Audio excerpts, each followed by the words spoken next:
Shalom, all praises to Yahweh, Ba'ashem Yahweh Shai, Ba'ashem Kakadash. Double honors to the apostles at Great Millstone, salute you brothers teaching the word in sincerity and in truth. So this video, let's say a day or two days ago,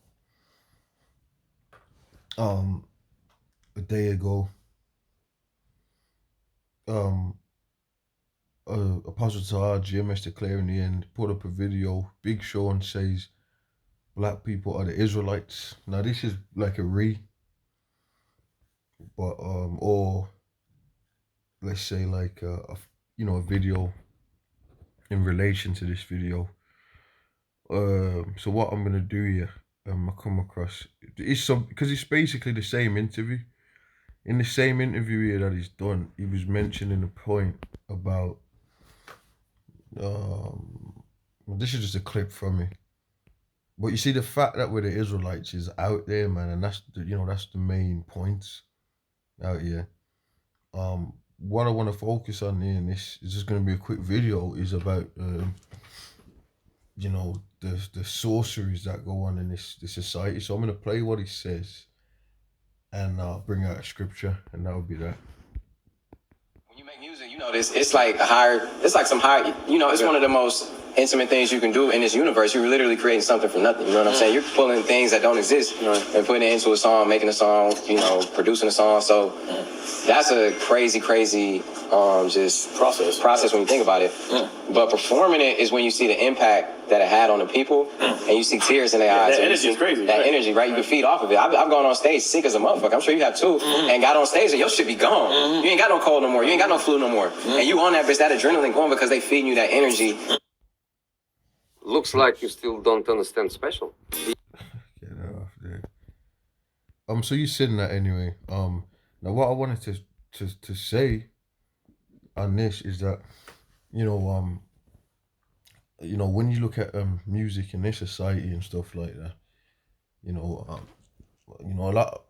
lot of music, if you check out John Todd and all of that, it goes into how you'd have people, putting enchantments on the records.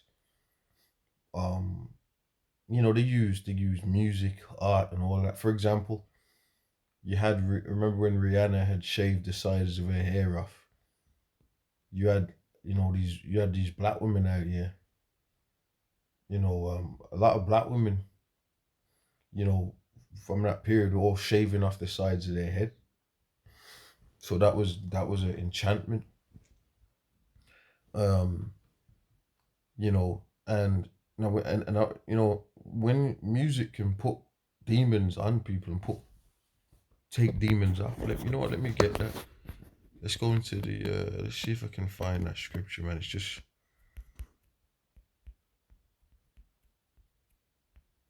I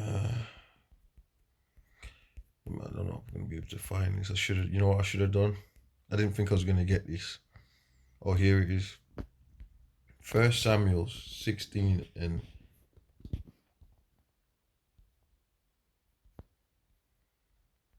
it's the point. And it came to pass when the evil spirit from the Most High was upon Saul, that David took an harp and played with his hand. So Saul was refreshed and was well, and the evil spirit departed from him. That's when King David played the harp, which King David is the king of Israel, and the Lord is reestablishing the house of David. We're gonna be empowered. We're gonna have music, and our music's gonna be righteous. It's gonna have righteous, frequencies, vibrations, if you will. Obviously on this side, and Jake make music, and Jake, they make, because Jake are the talented, so,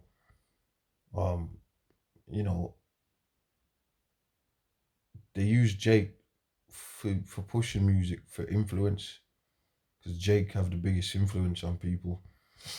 That's why they use Jakes. That's how they like trainer brand Nikes, and they use a lot of Jakes in adverts if they want to push their brands, so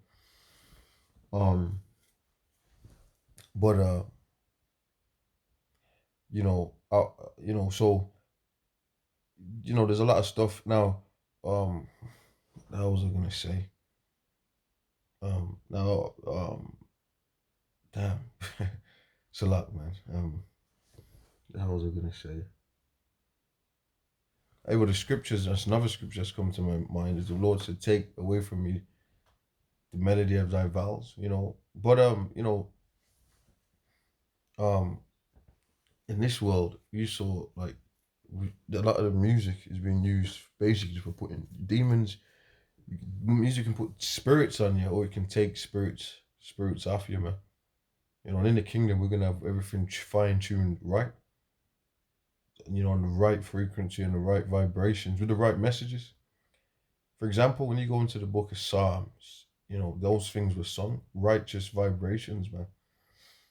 Pretty much, I mean, an easy example of it is, you know, you know what? You get the message. You get the message. I'm gonna keep this one short. I wasn't really gonna. I watched the clip again, and as I've watched it again, I kind of said, you know what? I didn't really have to.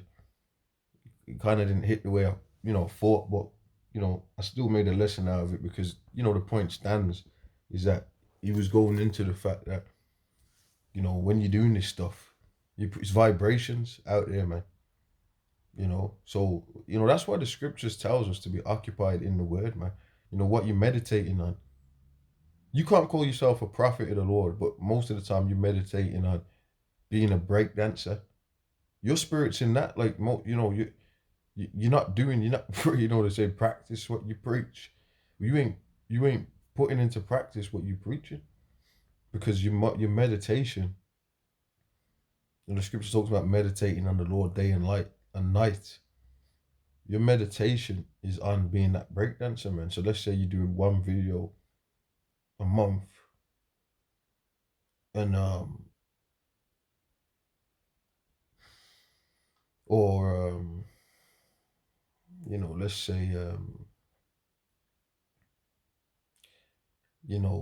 but you don't go out, you go out to teach like once a month, but the whole every weekday and out you're in the studio breakdance practicing breakdancing. Your chances are you're not a prophet of the Lord, man. you know you're just a breakdancer.